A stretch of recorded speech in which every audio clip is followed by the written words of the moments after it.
Good afternoon and welcome back. You're watching World News and I'm your host, Klaudia Czerwińska.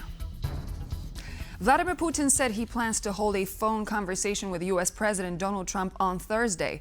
The announcement was made by Putin himself, and U.S. President Donald Trump confirmed that he would speak to Vladimir Putin at 4 p.m. CET.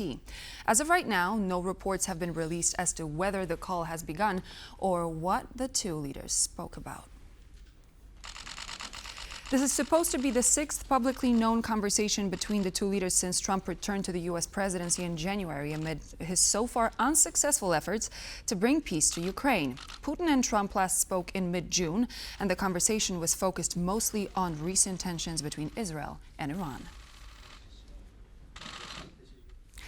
Another horrific Russian attack on the Ukrainian city of Odessa took place on Thursday afternoon, killing 2 people and wounding dozens. According to local military authorities, the target of the Russian strike was the port infrastructure. This was the second attack on Odessa in the last 12 hours. Earlier last night, Russia launched Shahed drones on the city.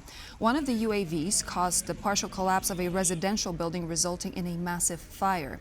Emergency workers remain on the scene, dealing with the aftermath of the attacks. The port in Odessa holds critically important Ukrainian infrastructure, crucial to Kyiv's export capacity.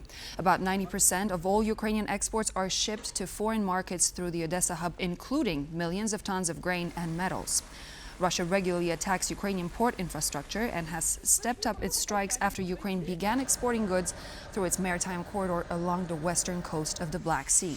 Moscow says the attacks are aimed at impeding Ukraine's war efforts. 11 imprisoned Russian dissidents have written to world leaders calling for any future peace agreement between Russia and Ukraine to include the release of Russian political prisoners and Ukrainian civilians held by Russia. According to the letter, at least 10,000 political prisoners and civilian hostages are currently held in Russian captivity.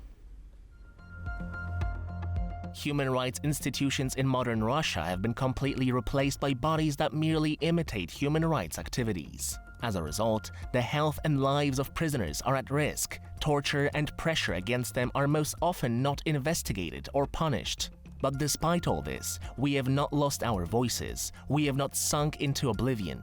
We have maintained our civic position, which we consider important to state. We call on both sides of the negotiations between Russia and Ukraine to immediately conduct an exchange of prisoners of war and civilians, according to the formula all for all, including Ukrainian civilian hostages. We call for the immediate and unconditional release of sick political prisoners who are dying in Russian prisons. We are counting on politicians from different countries to create conditions for the release of all those persecuted in Russia for political reasons. We urge the media of different countries not to remain silent and to cover the activities of Russian citizens who continue to risk their lives in the struggle for freedom and democracy. Ukraine has signed an agreement with a U.S. company to manufacture hundreds of thousands of drones this year and in the coming years. President Volodymyr Zelenskyy announced during his visit to Denmark on Thursday. According to the Ukrainian leader, the deal will strengthen Ukraine's defense sector and help combat Russian aggression. Today we started our visit to Denmark with a very important meeting and an important signature. This document is a joint effort between Ukraine and the US and will involve several companies. We are focusing primarily on drones of various types, but the most important thing is this year and next. This year we plan to produce hundreds of thousands of drones, and next year there will be an increase in production numbers. The main component is interceptor drones, which have already proven themselves in Ukraine. We have already tested these drones with several companies, and now we have finally signed a very serious contract. We are very much counting on taking down Shahed drones in large numbers. European Commission President Ursula von der Leyen has said the EU is ready to agree to a deal with the United States on trade as the deadline for an agreement approaches. Our correspondent Alex Cadier has been following this for us from Brussels. So, Alex, has the EU budged on some of its red lines?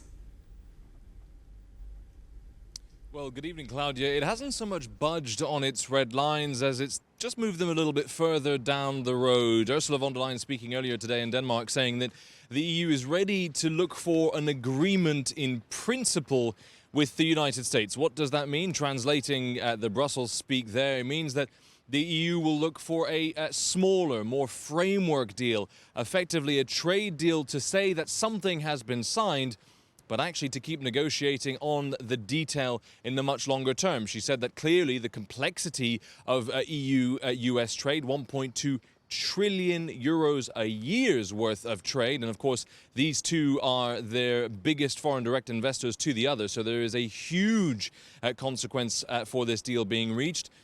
Ursula von der Leyen saying that she will go for an agreement in principle, perhaps a little bit through gritted teeth, also saying that that is what the UK already has. Now, that is a framework deal. That is the start of a negotiation. That is not a great big trade deal that you would see between the EU and the US. Nevertheless, politicians here in Brussels will have seen the reaction of Donald Trump to the UK deal, hailing it a great deal, effectively delivering the US president a win so the negotiations can continue, particularly to avoid that deadline, July 9th, in less than a week, where tariffs would then be slapped back on by the US, reciprocal tariffs slapped on by the European Union in response, and costing, therefore, both of those globally leading economies a lot of money in trade, slowing down potential growth, slowing down trade, which could have knock-on effects in Western Europe in particular. You think of the German automotive system, French agricultural goods, Italian agricultural goods, and then a knock-on effect for those countries slightly less exposed in Central and Eastern European.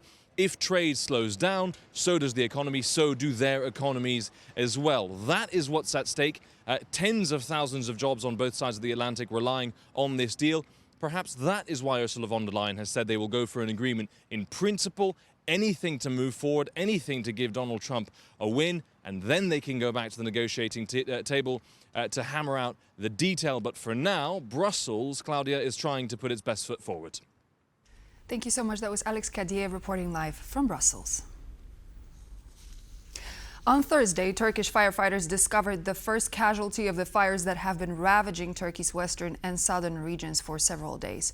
Because of the situation in the coastal province of Izmir, the Polish consulate in Istanbul has appealed for special caution. The 80-year-old man died in the town of Odessa in Izmir province as his house had burned down. Residents of other endangered areas of the province have been evacuated as a precaution. More than 1,000 vehicles and 6,000 firefighters are battling the flames alongside 30 helicopters. The Polish consulate in Istanbul has warned that because of the fires, there may be difficulties in traveling by car towards the Sesme Peninsula, which extends into the Aegean Sea and faces the Greek island of Chios. Disruptions to air connections to and from Mendes Airport may also occur. The Polish diplomatic mission recommends exercising particular caution and following the instructions of local authorities. Poland will be reinstating checks on the borders with Germany and Lithuania. This is a reciprocal move to border controls introduced by Berlin that is intended to minimize migrant trafficking from Lithuania. Poland has chosen 52 spots on its border with Germany that will be monitored and checked, 16 of which will be permanently under the border guard's vigilant eye. The country's border with Lithuania will include 13 such monitored spots, 2 of which will be permanent. The decision to reinstate checks on Poland's border with Lithuania came after a significant number of migrants who passed into Germany through Poland entered the Schengen zone by illegally crossing the Lithuanian-Belarusian border. Minsk's pressure on the Polish border has lessened in recent times, simultaneously increasing on Belarus's border with Lithuania and Latvia. And so this would be all the latest news for now, but please do stay tuned. Don't go anywhere because we have Marie Cato with The Bottom Line coming up next.